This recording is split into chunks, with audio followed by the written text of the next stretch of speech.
আচ্ছা, আমরা এখানে দেখতে পাচ্তেছি এই রেড ক্যান্ডেলটাকে গ্রিন ক্যান্ডেলটা, আচ্ছা আমি পরে বলতেছি, আগে আমি আপ ডিরেকশনে একটা ট্রেড নেব। 2700 টাকার একটা আপ ডিরেকশনে ট্রেড নিছি, ট্রেডটা চলতেছে। এখন এখানে আমার আপ ডিরেকশনে ট্রেড নেওয়ার পিছনে লজিকটা কি? আমরা এখানে দেখতেছি মার্কেটটা একটা সাপোর্ট লেভেলে আছে এবং এই গ্রিন ক্যান্ডেলটা এই রেড ক্যান্ডেলটাকে অর্ধেকেরও বেশি ব্রেক করে ফেলছে, অর্থাৎ there is buyers available. And আমরা আরও কনফার্ম হইতেছি কি দেখা, এখানে তারপরে একটা রেড ক্যান্ডেল তৈরি করছে।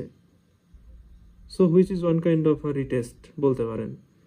তারপরে যেহেতু একটা রিটেস্ট নিছে, এখন মার্কেট উপরে যাওয়ার সম্ভাবনা সবচাইতে বেশি। হ্যাঁ, যদিও আমার এখানে মাউসের যে ক্রসার আছে এতখানি পর্যন্ত মার্কেট আসার পরে অথবা নিচে পুরোটা আসার পরে উপরে যাইতে পারে, বাট এইটার প্রবাবিলিটি সবচাইতে বেশি। So the fact is this trade is a win. So দেখেন মার্কেটে অ্যানালাইসিস এভাবেই কাজ করে। অ্যান্ড অবশ্যই money management, risk management follow না করলে বাস খাইতে হবে।